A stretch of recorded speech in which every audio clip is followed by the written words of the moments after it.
And it is a little grandiose and like presumptive, right? Like, who am I to even have these like lofty thoughts or goals to have those, be able to impart that level of quote unquote wisdom. So you have that on one side juxtaposed with the understanding and knowledge of the fact that you shouldn't be taken seriously.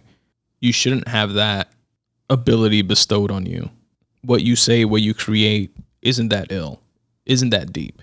And actually knowing that, objectively, intellectually understanding that, but still striving for the former, I think is like the creative cognitive dissonance that goes on with most creatives.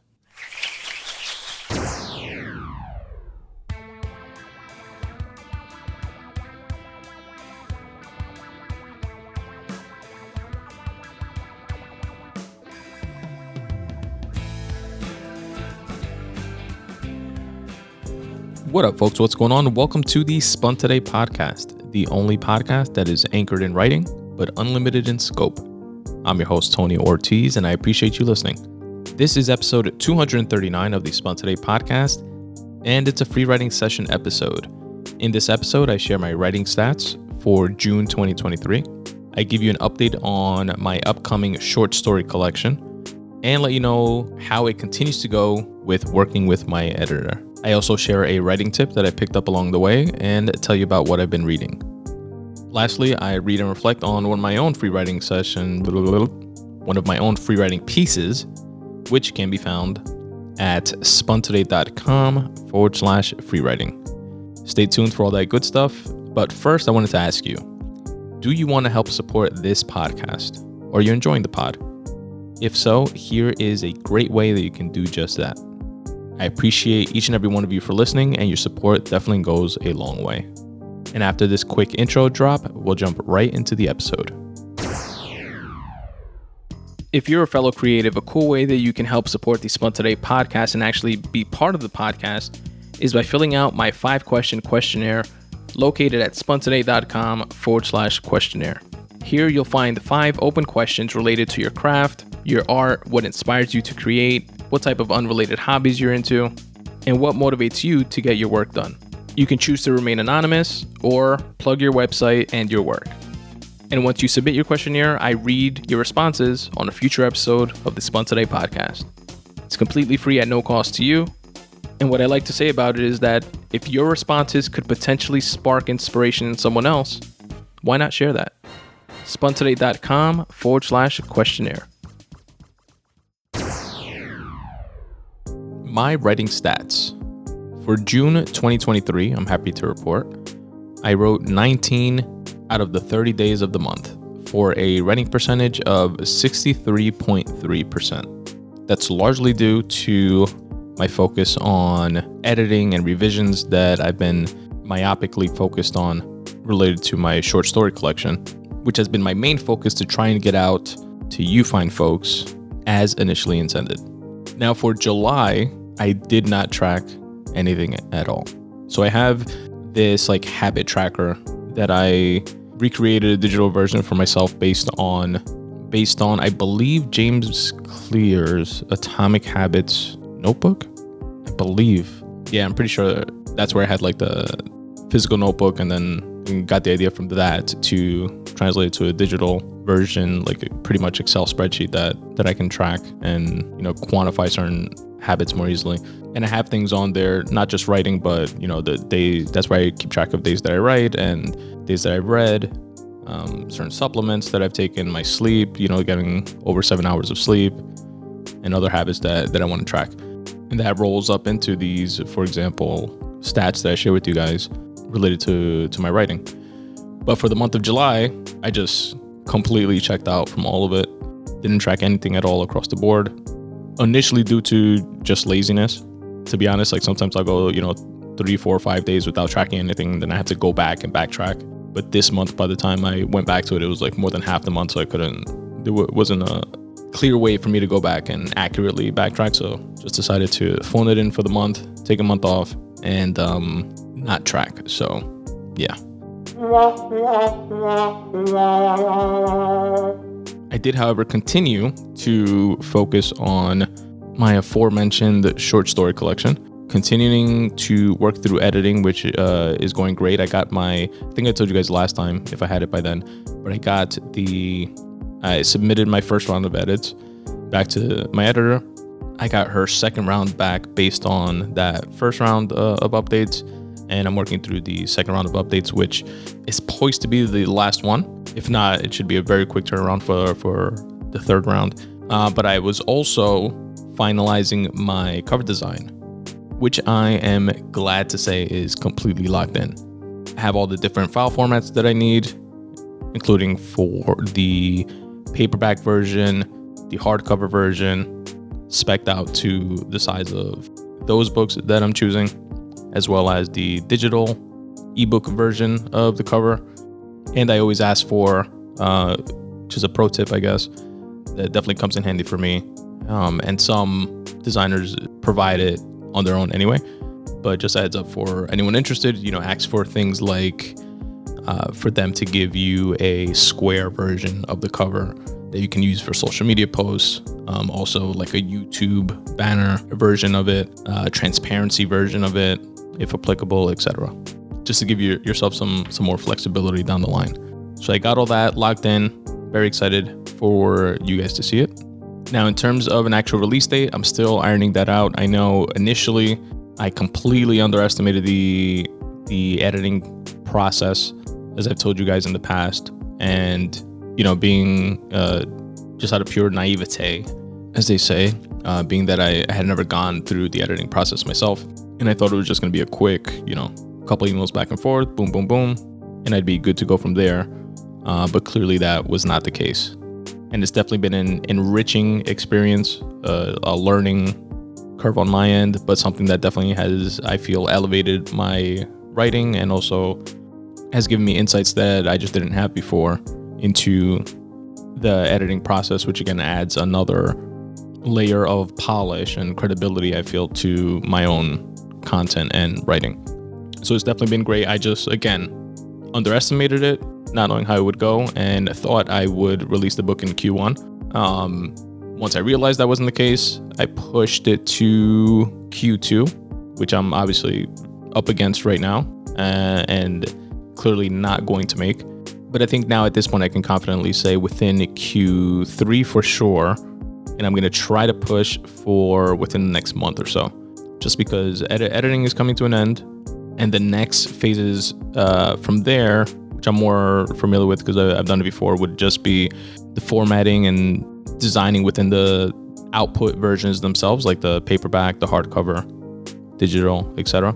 And then the actual rollout and promotion of the book, which the last couple times for my first two books was pretty non-existent. Like I did some rollout related promotion maybe after the fact, after, it was published. I know the professional approach to, or not even professional, that's the wrong word, a traditional approach to publishing would be to set up pre-sales weeks in advance, try to get some customer reviews as well as professional reviews that you could use for printing on the back cover, for example, before the book is officially released, etc., which I may want to work towards eventually with, subsequent publishings of other books, like a more formal rollout plan. But I'm definitely not going to hold up the release of this book for those purposes. But we'll do, something in between what I've done in the past, which was just, format everything and publish and just blast on social medias and stuff like that. And on the other end of the spectrum, the, weeks-long rollout with pre-sales and discounted pricing and stuff like that. So I'm definitely going to do something in between this time, but again, nothing that's going to hold things up much. So definitely look out for that. Oh, one update that I will share as well is that I was calling it a short story anthology before, just because I thought the word anthology sounded cool. But in working with my editor, I found and learned that you call it a short story anthology when it's a bunch of short stories written by different authors. But when it's a bunch of short stories written by one author, it's called a short story collection. So that said, stay tuned for Melted Cold, a short story collection coming soon. Now, the writing tip I wanted to share with you guys today comes from one of my favorites, K.M. Weiland. This is from her Creating Stunning Character Arcs blog series. I think I've shared a previous part of the series in the past as a previous writing tip. The one for this episode is her part 3 version, which I will link to in the episode notes if anybody wants to dig deeper and read into it, which I highly recommend. It's full of a lot of writing insights and tips. But the ones I want to hone in on and share with you guys are related to what your character wants versus what your character needs. What your character wants. The first intersection of character arc and plot is found in the protagonist's goal. What does he want? What's his major story goal? World domination, a wife, to survive, to die, to get a raise? Every story starts with the character's goal. Simple enough, right? But that's just the plot. What about the character? That, my friends, is where this gets interesting. It isn't enough for us to create a story goal that's just a surface goal. To intertwine with the character arc, this goal has to be something that matters to the character on a deeper level. He can't just want world domination and or a wife because, hey, who doesn't? He has to want it for a soul deep reason, one he may even not fully comprehend. If you guessed that the lie is at the root of that soul deep reason, then you guessed right. If only on a subconscious level, the character realizes he has a problem in his life. His problems may be evident in his miserable standard of living, or his problem may be an inner discontentment that manifests even in the midst of seemingly perfect external life. But what he doesn't realize, subconsciously or otherwise, is the true solution, the thing he needs. Nope. He thinks that if he can just have what he wants, all will be well. And then here in this next section, she follows up with a few examples. So let's read on. What is the thing your character wants? The thing your character wants will almost always be something external, something physical. He's trying to solve his inner emptiness with exterior solutions. His problem is depression, but he's busily putting a cast on his arm. He thinks that if he can just have that new job, that new trophy wife, that new set of golf clubs, everything will be perfect. He'll be rich, powerful, loved, respected, and fulfilled. Here we are dissing the thing your character wants, but really it may be a perfectly worthy goal in its own right. He might want to be king, for example, Thor, study dinosaur bones in peace, for example, Jurassic Park, or be Andy's favorite toy, for example, Toy Story, or gain enough money to be independent and happy, for example, Three Kings. Nothing wrong with any of those. But the problem for these characters is that they're pursuing goals that are furthering their enslavement to their lies. They're not pursuing happiness and fulfillment holistically by addressing the lie.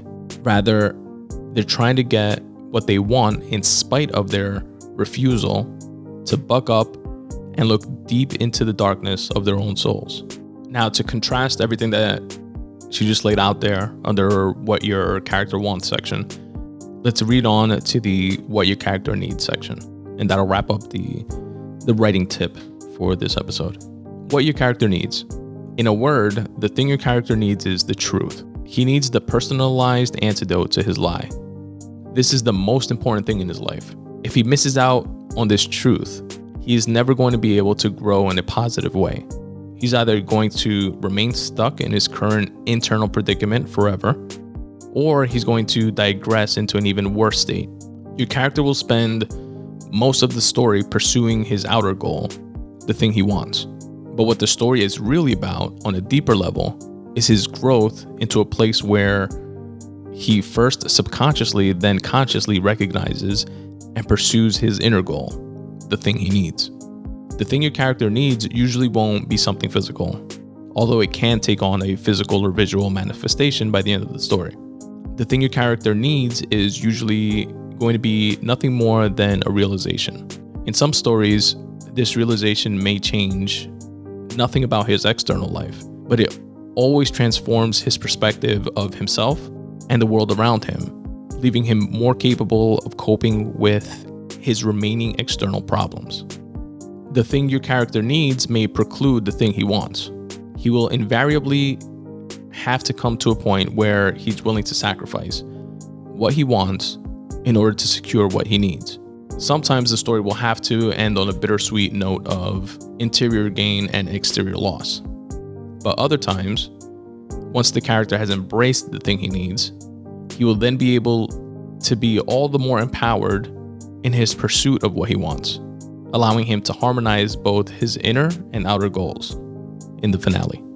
And to contrast the examples from what the character wants, here's from those same stories what the character needs. Learn humility and compassion for Thor. That's what he needs. Versus being king, which is what he wanted. Protect the living future over the dead past, which is what's needed in Jurassic Park. Versus the wants of studying dinosaur bones in peace.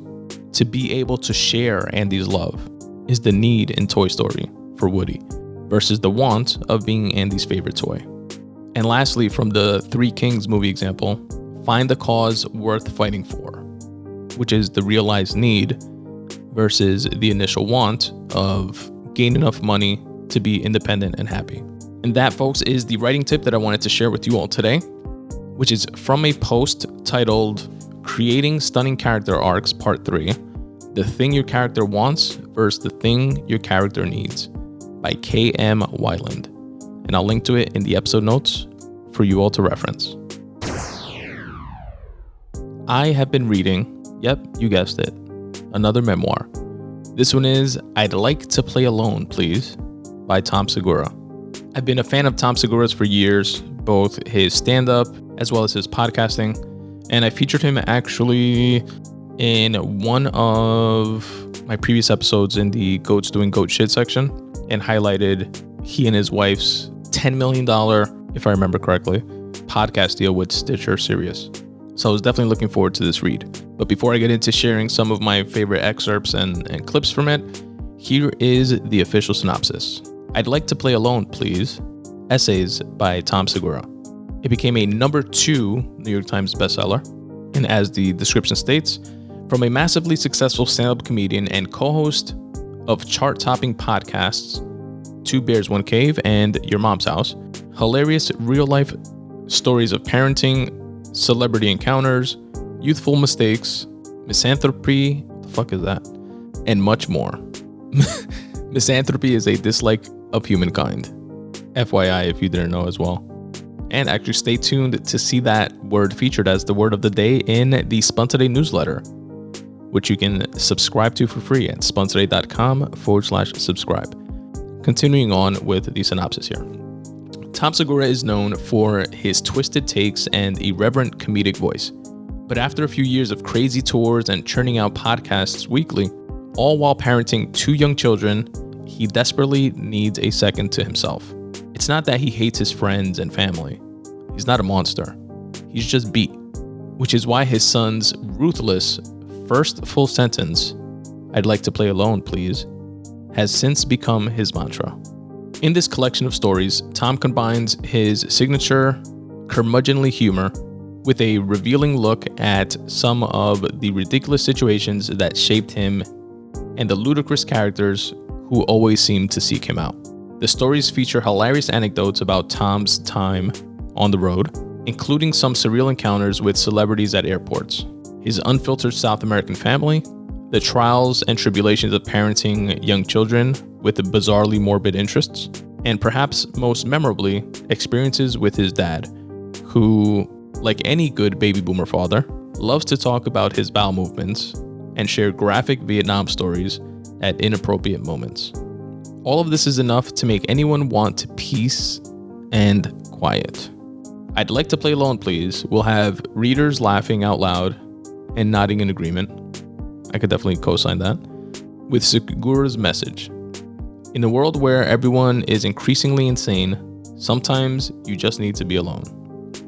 And as we like to do here on the Spun Today podcast, wanted to highlight and shout out all writers and authors. So shout out to Tom Segura for putting out this book of work. Now, to set the stage for Tom's style of comedy and calibrate you all my dear Spun Today listeners into being in the same wavelength of this book, I wanted to play this short minute some odd clip from the beginning of Tom's book. A note from the author. When Jeffrey Epstein called me in the summer of 2013, I didn't know what to make of it. We had spent time together in Paris the prior spring. Kidding! Just checking that you're actually listening to this. No, but seriously, this book is intended to reframe the human experience. Where Stephen Hawking's A Brief History of Time fell short, this book, quite simply, delivers. You're about to hear a remarkable piece of work. Not a single other person on this planet could do this because I have a unique set of skills. Those skills are, but not limited to, a fair but not superb grasp of the English language. I speak it fluently, but am not aware of a single grammatical rule.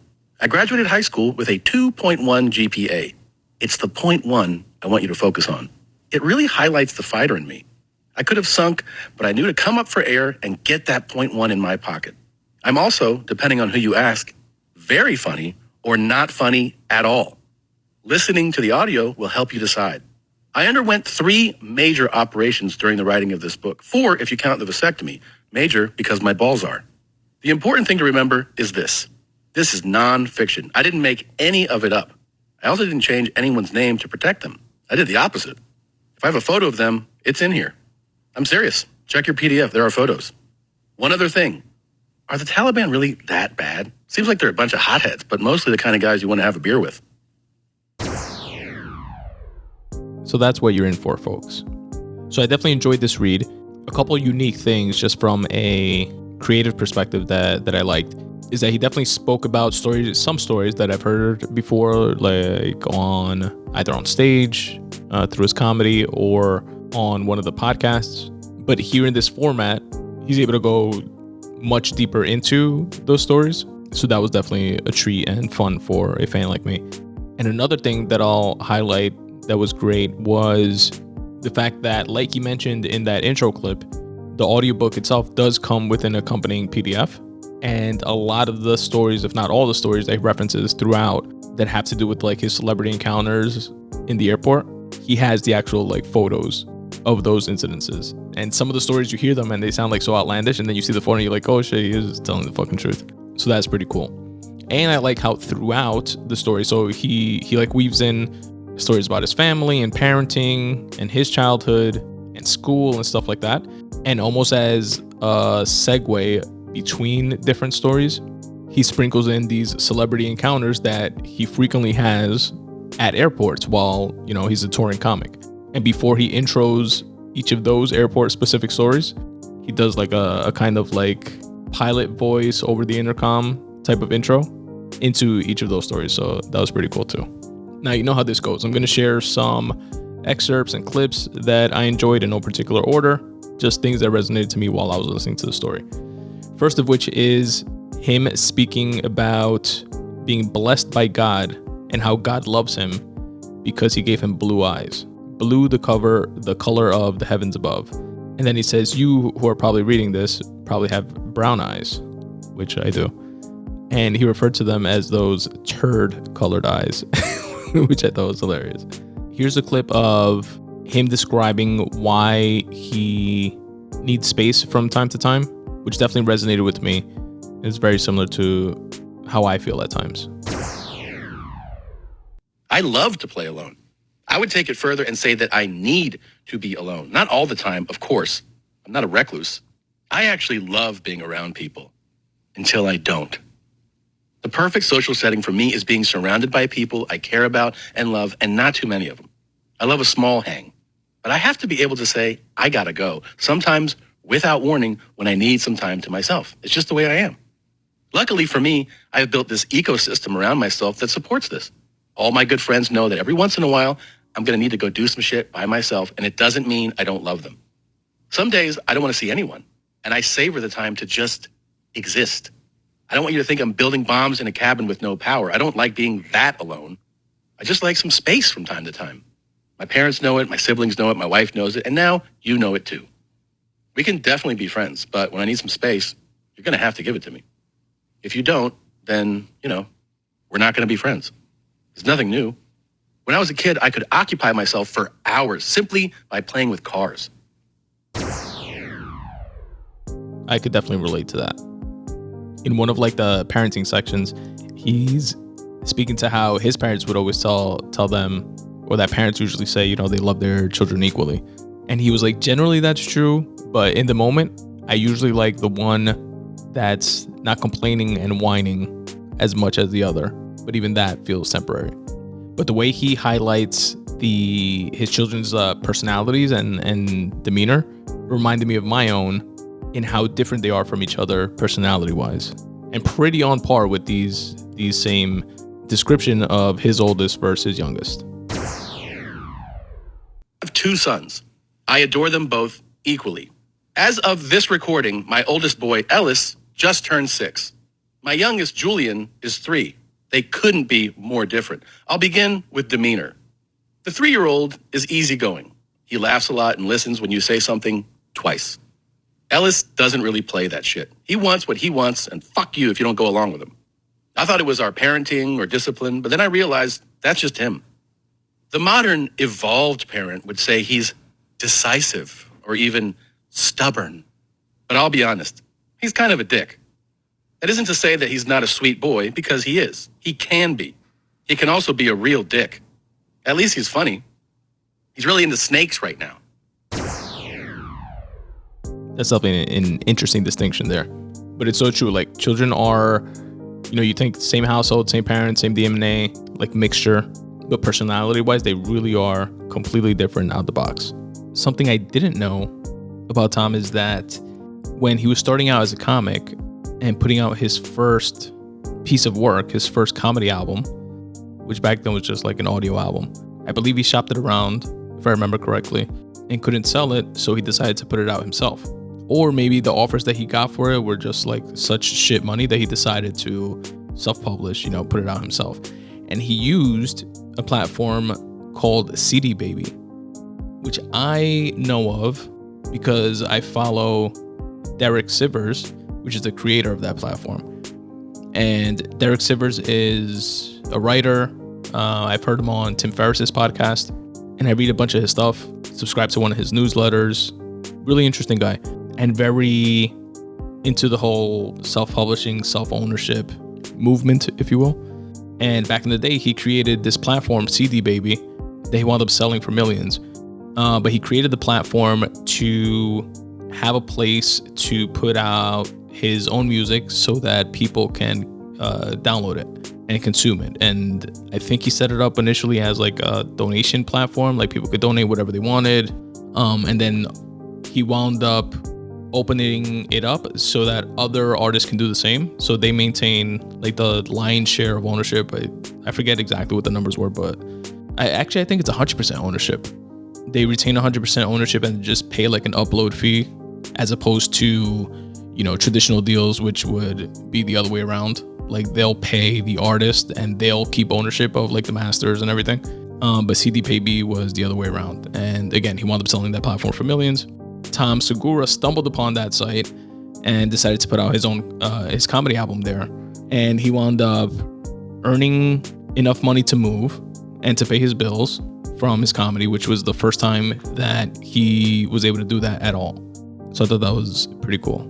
Oh, he told this crazy story. Back in the day when he got into like not a community college, but some like Division D level. I don't even know how it works in college in terms of college football, but he had these delusions of playing for, Division I, Division A, whatever you call it, top college school on a football scholarship. That definitely didn't happen. And didn't have the grades to get into even like a regular school. So he wound up going to a school that barely had a team. And then by the time he actually registered and started going to school, they didn't have a team. Or they did away with that program because they had like one coach and like 2 players or so, some crazy shit like that. But anyway, in college, he speaks about how he was like, really heavy set. And Tom Segura, even in the beginning of his comedy career, like he was like a heavy set guy. If you guys watch his first Netflix comedy special, you'll see that, and then see his transition physically till now, where he's fit and shape and about that fitness life. But in college, he tells this story of how he got addicted to something called GHB, which was some sort of like liquid drug. And one day at a party, he wound up, he was drinking alcohol. He did E. He was drinking this GHB stuff. And he wound up ODing and literally passing out and waking up in the hospital. And when he did wake up while his like stomach was being pumped or something like that, the nurses asked him to write down on a pad. They gave him a pad and paper to write down what it was that he consumed. What did he take? So they can try to, counteract it or whatever. And his parents are in the room, nurses, doctors, working on him, trying to figure out what's going on. And he wrote down heroin and then showed them the paper and they all like gasped, he said. And then under that, he wrote kidding, which just speaks to his comedic nature, Then after that whole ordeal, he got better or whatever. And he wound up asking the doctor why it was that he thought he survived. Because the doctor said, you consumed so much shit and that what you were drinking that you thought was GHB really wasn't. And it was just like laced with crack and meth and a bunch of, cut up with a bunch of bullshit. And you shouldn't be alive. So he asked him why he thought he was alive. And he said that the doctor responded, 250 pounds. That's a lot. Sometimes it's good to be fat. He has great stories, like I said, about meeting different celebrities on planes and like winding up like sitting next to them. Chris Tucker is one. He has a cool Jill Scott story, a couple of them. Big Daddy Kane, Mike Tyson. So those were all cool. Some of which I've heard again, through his stand-up and a few others on podcasts. He told a cool story of Bruce, the comic. And this is when he was like a younger comic, when Tom was. And he says, he looked up to Bruce, being a more senior guy in the field. And that Bruce was a huge Andy Griffith fan. Like he loved the Andy Griffith show. Like he would speak to him about like, he knew the show titles, episode 259, the one where blah, blah, blah. And would break down different episodes to him. And Tom Segura was just like taken aback, like, what the fuck? That's like such a juxtaposition of what you expect. And what was cool is that he describes this lady going up to Bruce while they're on the plane or like in the about to board the plane or something like that. And she says that she's going to go buy some snacks and if you want anything. And Bruce just responds without skipping a beat, candy. And she was like, what kind of candy? And he goes, Twix, Skittles, shit like that. And she's like, okay. And she goes and buys it for him. And Tom thought that was like his assistant or something like that. And Bruce was like, I don't know that bitch. Just some fan. But it was like so cool how like without skipping a beat, he just tells her, yeah, candy, Twix, Skittles, shit like that. That was funny. And lastly, I'll close with this. Tom's dad wound up dying after a long battle with cancer. He was really close with his dad. There's a lot of stories about his dad, like throughout the book as well. And his dad died after a long battle of cancer a few weeks after he submitted this manuscript. So not too long ago. And before dying, he told Tom, do you know what happens when you die? And Tom replied, what? And his dad said, life goes on. And that, folks, is my little recap and review of I'd Like to Play Alone, Please. Essays by Tom Segura. I'll link to it in the episode notes for you guys to check out, and I highly recommend. Now, the free writing piece that I'm going to share with you guys today is actually not on my website yet, but I will put it up there for you guys to read at your leisure. Honestly, I just flipped to a random page in one of my notebooks. And this is the notebook that I use for like the style of free writing within this one is that I take a quote that resonated with me for whatever reason from a podcast in this case, but it could be from a movie, a book, a TV show, etc. And then I free write to that piece, to that quote. And this one in particular is from the Lex Friedman podcast, episode 156, when he had Tim Dillon on. And Tim Dillon said, quote, illustrate larger truths about life with what you do, end quote. So I'll say that again, illustrate larger truths about life with what you do. And then to that I wrote, Tim said this about what he hopes he's doing as a comic, while acknowledging a larger point of people shouldn't be taking him and other comics that seriously. Now, I get where he's coming from in terms of not wanting that level of responsibility thrust on him, especially if it wasn't asked for. But I share Lex's view on why he and others do take comics so seriously. And I don't mean in a ultra PC cancel culture sort of way. I mean in a reverential sort of way. Looking to them for answers so far as there are any. Placing them on a pedestal. They are the front line, last stronghold for freedom of speech and expression. They have an uncanny ability to perceive reality, dissect it, and present it to the rest of us in ways that relieve us of the veils we've wrapped around our own perceptions. It's my hope that through my own writing, that I can someday emulate that ability to illustrate larger truths about life through my expressions. And I wrote that on Thursday, February 25th, 2021 at 2:50 p.m. I actually like that piece. Doesn't even feel like I wrote that shit, to be honest. Yeah, and I think that's something, as a creative, obviously I can only speak to myself, but it's a connection that I definitely notice and gravitate towards in other creatives, which is using your craft, your creative craft, your work to illustrate, underline, highlight larger truths about life. And I don't mean that in a preachy way, but more so in a, this is what I see, this is how I synthesize and reconcile what I see going on around me when it comes to this specific type of situation. And here it is in the form of a story, in my case, or a painting, if that's what you're into, or a song, etc. Or in Tim Dillon's case, a comedy bit. And it is a little grandiose, like presumptive, right? Like, who am I to even have these like lofty thoughts and or goals to have those, be able to impart that level of quote unquote wisdom. So you have that on one side juxtaposed with the understanding and knowledge of the fact that you shouldn't be taken seriously. You shouldn't have that ability bestowed on you. What you say, what you create isn't that ill, isn't that deep. And actually knowing that, objectively, intellectually understanding that, but still striving for the former, I think is like the creative cognitive dissonance that goes on with most creatives. But yeah, check that free writing session, or free writing piece rather. Check it out when I post it on my website at spuntoday.com/free writing. And there's a ton of others there that you guys can read through if you so choose. And that, folks, was episode 239 of the Spun Today podcast.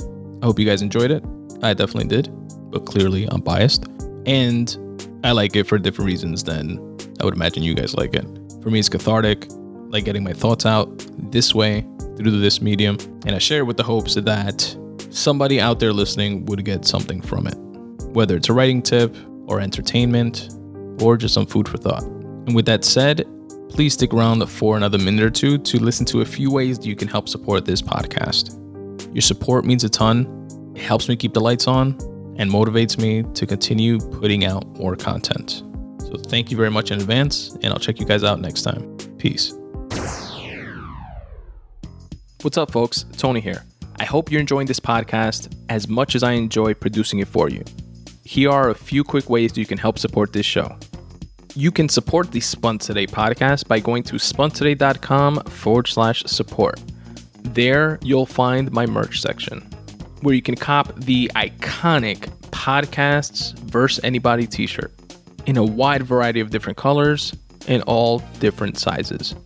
Also, if you're into cycling, you can cop the super soft, comfortable, minimalist design Spun Today Bike Club t-shirt. Also available in a bunch of different colors in all different sizes. There are a few other designs of different types of t-shirts. Definitely go there and check it out. spuntoday.com/support.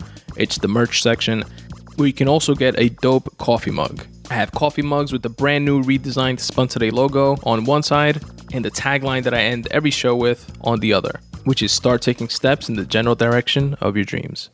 The mug is available in both black and white, because we don't discriminate here at the Spun Today podcast.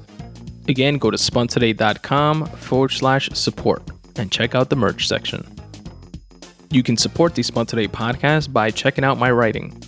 You can go to spuntoday.com/free writing and check out some of my free association writing, which is intended to be some cathartic free writing, but oftentimes doubles down as motivation for myself and others.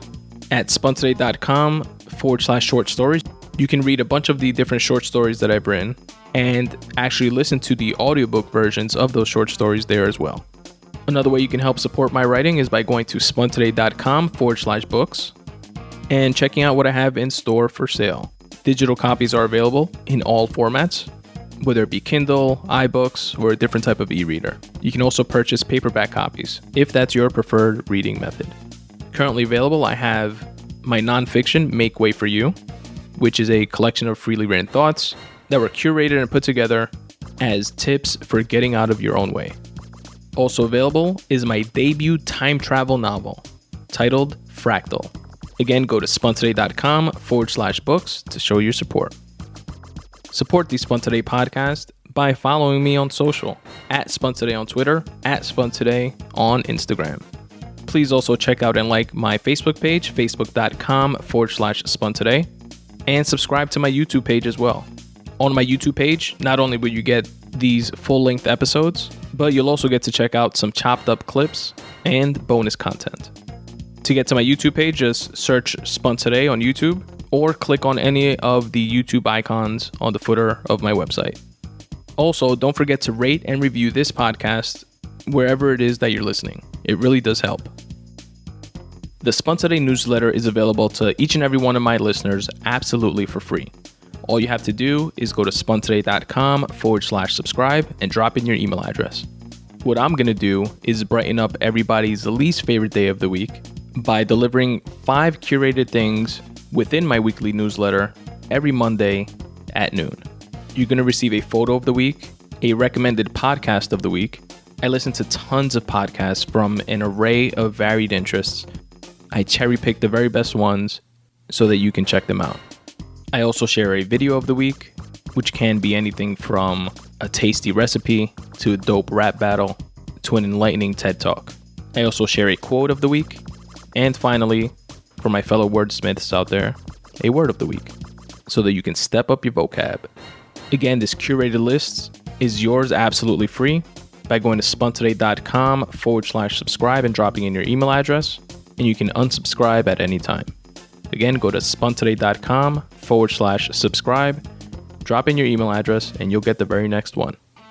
If you want to help support the Spun Today podcast financially, you can do so by going to spuntoday.com/support. Here you'll find a few different ways that you can do so. You can shop on Amazon, but first go to my website, spuntoday.com/support, click on the Amazon banner, which will take you to Amazon's website where you do your shopping like you normally do. It will not cost you anything extra, but I will get credit for driving traffic to their website. Another cool way that you can help support this show is through Patreon, where you can set up reoccurring donations to my podcast, whether it be $1 per show, $2 per show, etc. And depending on how much you choose to pledge, you will receive some Patreon perks in return. Things like free writing pieces, free bookmarks, free digital copies of my books, etc. Again, my Patreon link can be found at spuntoday.com/support. You can also set up similar reoccurring payments via my Ko-fi page. And if you want to send a one-time happiness bomb donation, if you will, you can do so via my PayPal link. Again, all of which can be found at spuntoday.com/support. If you're a fellow creative, a cool way that you can help support the Spun Today podcast and actually be part of the podcast is by filling out my 5-question questionnaire located at spuntoday.com/questionnaire. Here you'll find 5 open questions related to your craft, your art, what inspires you to create, what type of unrelated hobbies you're into, and what motivates you to get your work done. You can choose to remain anonymous or plug your website and your work.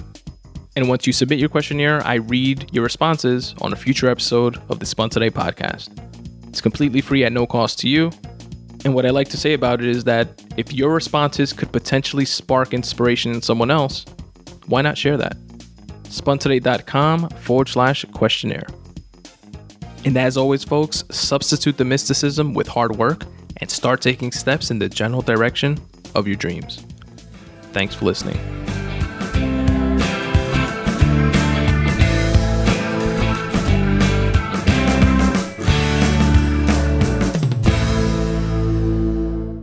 I love you, Aiden.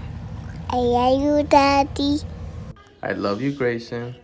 I love you, Daddy.